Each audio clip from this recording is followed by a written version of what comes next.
Bonjour chers spectateurs, bienvenue à Téléeuro, ici Robert Louis. Aujourd'hui, les nouvelles du jour. Une bombe explose dans une usine chinoise, des pays africains en état de guerre, et la spéciale du jour, l'immigration intensive en Europe, principalement en Autriche. Débutons maintenant notre segment avec la crise d'immigration des Irakiens en Autriche. Il y a plusieurs dangers qui se trouvent sur la route en voyage et des conséquences politiques une fois rendus au pays se présentent pour ces demandeurs d'asile. En direct avec moi, Alfred Deshôtels, en Autriche, avec un Irakien qui aimerait nous partager son histoire. Merci beaucoup, Robert. Nous sommes ici avec Monsieur Abdul. Bonjour, Monsieur Abdul. Bonjour, monsieur. Donc, commençons avec la première question. Vous avez appris le français en Irak, n'est-ce pas? Oui, monsieur, tout à fait. C'est presque notre langue maternelle. Et racontez-nous un peu la cause de votre migration ici en Autriche, monsieur. Oui, c'est une longue histoire. Tout a commencé quand j'étais en Irak. Je travaillais comme un associé d'une compagnie américaine qui entraînait l'armée irakienne.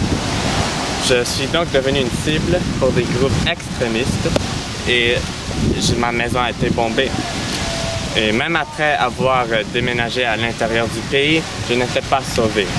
J'ai été attaqué une deuxième fois par des hommes armés en poursuite de voiture quand je me dirigeais au travail un matin. C'est là que j'ai décidé de quitter mon pays afin de trouver un emploi ici et échapper à ma mort possible et ramener ma famille ici en Autriche. Ok. Et comment avez-vous trouvé le trajet jusqu'ici en Autriche, Monsieur Abdul? Oh, il a été très long. J'ai dû marcher des milliers de kilomètres pénibles, troublé par la déshydratation et la fatigue intense des muscles. La nuit, nous avons manqué beaucoup de couverture puisque nous étions un grand groupe de migrants. Pourtant, j'ai eu la chance d'être transporté en voiture plusieurs fois et je suis très reconnaissant des gens qui m'ont aidé. Ce n'est pas tout. Il y avait un risque de se noyer en traversée de la Méditerranée par bateau. Et quand on était dans les camps de réfugiés, ils n'étaient pas très sanitaires, on va dire.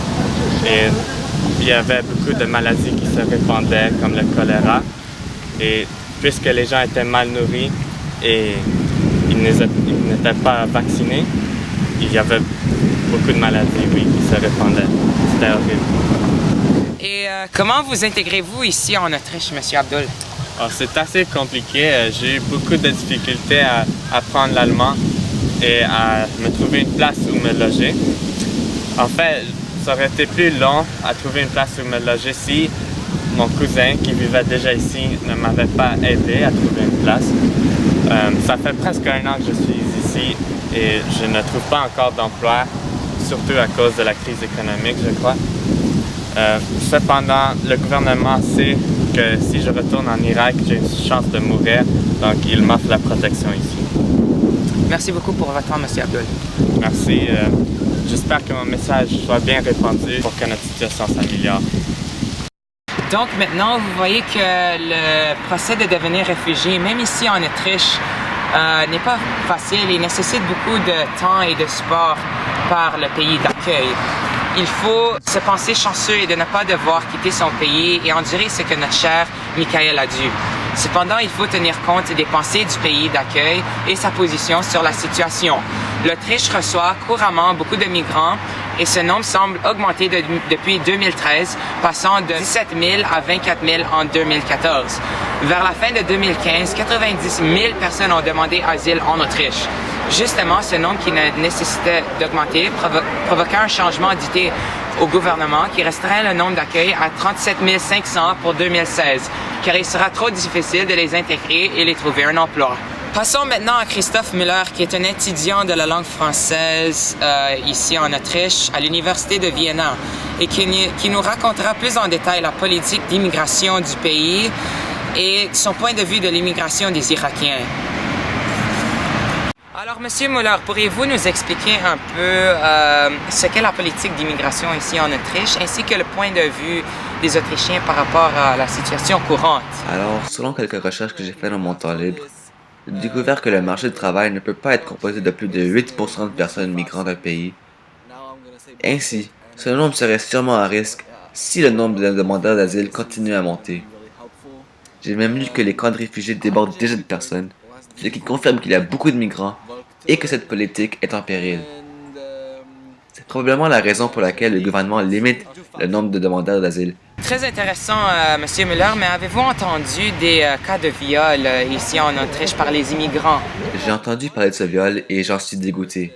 Ce que ces gens sont en train de faire à notre peuple est terrible. Ils disent qu'ils sont à la recherche de l'aide, mais quand ils arrivent, ils se retrouvent aux nouvelles pour une mauvaise cause. C'est tout à fait incroyable considérant ce que nous faisons pour eux. C'est d'ailleurs une des raisons probables pour laquelle la population autrichienne commence à supporter le parti anti-migratoire. Alors, Monsieur Muller, que pensez-vous de l'immigration des Irakiens ici en Autriche? Selon moi, je crois que les immigrants doivent apprendre le respect avant que nous puissions les respecter. Ils viennent d'ici et ils causent que des ennuis. Envoyez-les et faites-les apprendre à être humains avant qu'ils viennent ici.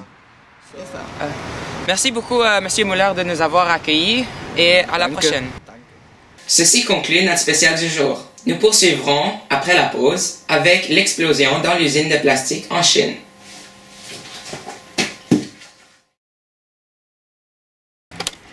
Milliers de kilomètres paisibles, Anthony, there's a bee.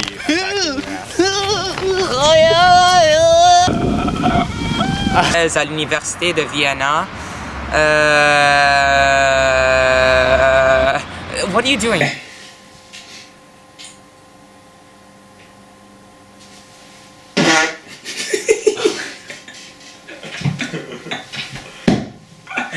Okay.